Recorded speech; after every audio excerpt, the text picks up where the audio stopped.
Imagine your heart pounding as you scroll through horror stories online. Friends swearing the Philippines is a no-go zone, packed with kidnappers lurking in shadows. Pickpockets swarming like bees, and typhoons ready to swallow you whole. Your family begging you to cancel that ticket because it's suicide. But something whispers go anyway. And now picture this. You step off the plane in Manila, pulse racing, eyes darting everywhere, only to be greeted by the warmest smiles from locals yelling, "Mabuhay!"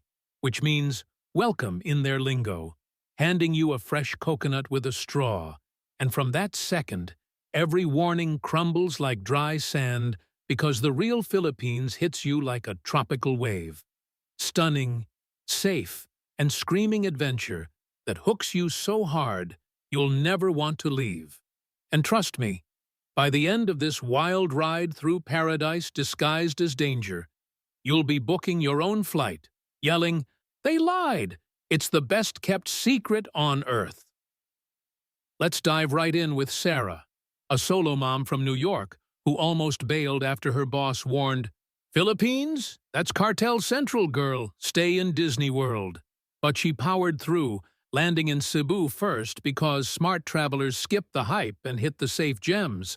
And oh boy, Cebu welcomed her with arms wide open, streets buzzing with friendly vendors hawking mango shakes for $1, jeepneys, those colorful rattletrap rides, zipping her to pristine beaches where she snorkeled with sea turtles bigger than her kids' bathtub toys, no creepy vibes, just pure bliss. And at night, fire dancers lit up the shore while she munched lechon, that crispy pig heaven, feeling safer than back home dodging subway rats.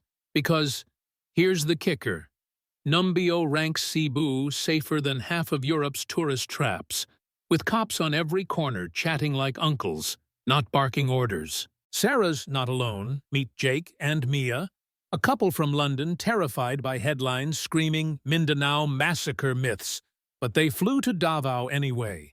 The city so safe it's called the Singapore of the Philippines.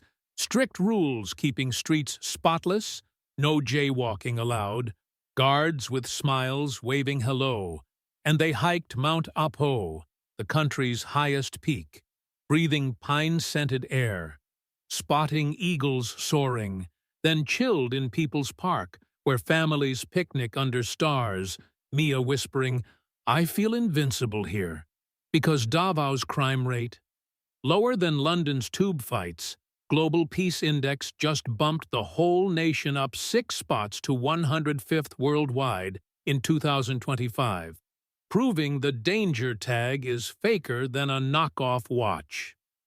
Fast forward to Boracay, the white sand wonder everyone raves about post-rehab. Crystal waters so clear you see fish winking at your toes. Cliff jumping at Ariel's Point where locals cheer your splash, not snatch your wallet. And parties till dawn with zero drama, because beach patrols keep it family-friendly. Sarah linking up with Jake, and Mia there by pure magic, swapping stories over Halo, that shaved ice dessert piled with fruits and jelly that melts worries away, all three laughing at how forums lied. Petty theft? Rare if you zip your bag like anywhere typhoons? They pack up beaches quick and safe, better prep than Florida's hurricanes. But wait, the real jaw-dropper's Palawan, hopping a cheap ferry to El Nido where limestone cliffs stab the sky like dragon teeth, kayaking lagoons glowing electric blue at sunset, swimming underground rivers lit by fireflies, Mia spotting a thresher shark from her banca boat, heart exploding not from fear but awe, guides named June and Lita treating them like kin, cooking fresh adobo over campfires, sharing laughs about city folks' paranoia. "We protect tourists like our own blood," June grins, and stats back it. Over 4 million foreigners flooded in by August 2025, tourism exploding because word's out. The danger's a dinosaur myth from old wars. Now it's peace, with Bohol next door offering tarsier monkeys peeking from chocolate hills that roll like green waves, zip lines screaming over rice terraces, all under watchful eyes of communities who live for visitor smiles. Then Siargao, surf capital where waves curl perfect for newbies, cloud nine boards rented for pennies, beach bonfires with guitar strums, and buko juice flowing. Jake catching his first barrel, yelling, "Safer than Bali blackouts!" Because power's steady, roads paved smooth, no scooter scams, just pure aloha vibes from Filipinos who speak English like pros, 90% fluent, making chats effortless. Back in Manila for the finale, they hit Intramuros, Spanish walls whispering history, jeepney art tours buzzing safe as houses, street food stalls dishing sisig sizzles that make your taste buds dance, dodging only the traffic thrill, but with grab rides cheaper than Uber dreams, navigating like pros.